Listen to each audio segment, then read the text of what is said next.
Right breaking news చూస్తున్నాం. తిరుమలలో అగ్ని ప్రమాదం కలకలం రేపింది. పెను ప్రమాదం తప్పింది. శ్రీవారి ప్రత్యేక ప్రవేశ దర్శనాలకు భక్తులు వెళ్లే మార్గంలో ఈ ఘటన జరగడంతో భక్తులు ఆందోళన చెందారు. సివిల్ ఇంజనీరింగ్ స్టోరేజ్ గదిలో ప్రమాదం సంభవించడంతో ఒక్కసారిగా మంటలు ఎగిసిపడ్డాయి. దట్టమైన పొగ ఆ ప్రాంతాన్ని చుట్టుముట్టేసింది. అగ్నిమాపక సిబ్బంది సకాలంలో స్పందించడంతో అంతా ఊపిరి పీల్చుకున్నారు. ఇక ఇదే విషయంపై మరింత సమాచారం మా ప్రతినిధి వర్మ అందిస్తారు.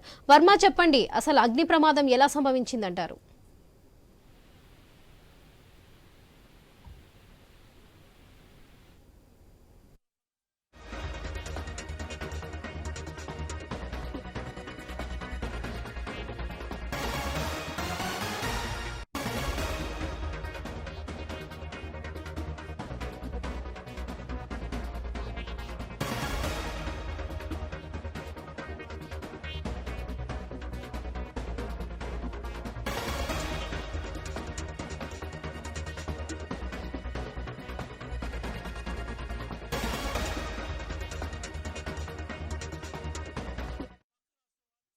అగ్ని ప్రమాదం కలకలం రేపింది. పెను ప్రమాదం తప్పింది. శ్రీవారి ప్రత్యేక ప్రవేశ దర్శనాలకు భక్తులు వెళ్లే మార్గంలో ఈ ఘటన జరగడంతో భక్తులు ఆందోళన చెందారు.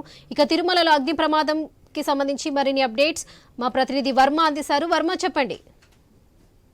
వరలక్ష్మి, తిరుమలలో ప్రమాదం తప్పిందని చెప్పొచ్చు. శ్రీవారి ప్రత్యేక దర్శనం అంటే 300 రూపాయల ఆన్లైన్ దర్శనానికి వెళ్లే క్యూ లైన్లకు సంబంధించి వెళ్లే మార్గంలో ఈ అగ్ని ప్రమాదం అయితే చోటు చేసుకుంది.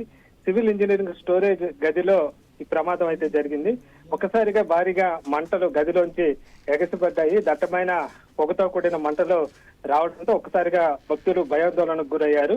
వెంటనే టీటీడీ విజిలెన్స్ సిబ్బంది అగ్నిమాపక సిబ్బందికి సమాచారాన్ని ఇవ్వడంతో అక్కడికి చేరుకొని వెంటనే మంటలు ఆర్పేశారు. మొత్తం మీద ప్రస్తుతానికైతే మంటలు పూర్తిగా అదుపులో వచ్చాయి. అక్కడ ఉన్న గ్యాస్ సిలిండర్ లో లీక్ కావడంతో పేలుడు జరిగినట్టుగా తెలుస్తోంది. దీని ద్వారానే మంటలు రావడంతో అక్కడ ఉన్న కాసేపు గందరగోళ వాతావరణం అయితే నెలకొందని చెప్పొచ్చు. మొత్తం మీద అగ్నిమాపక సిబ్బంది వెంటనే మంటలను అదుపు చేసిన పరిస్థితి అయితే ఉంది. ప్రస్తుతం పూర్తిగా అదుపులో వచ్చినట్లుగా కూడా అక్కడ ఉన్న అధికారులు అయితే చెప్తున్న పరిస్థితి అయితే ఉంది. మొత్తం మీద భక్తులు క్యూ లైన్ లో వెళ్లే మార్గంలో ఒక్కసారిగా పెద్ద ఎత్తున మంటలు రావడంతో ఒక్కసారిగా వాళ్ళంతా కూడా భయాందోళనకు లోనయ్యారు. విషయం తెలిసాక ఊపిరి పీల్చుకున్న పరిస్థితి అయితే ఉంది. Varalakshmi. Right Varma, thank you.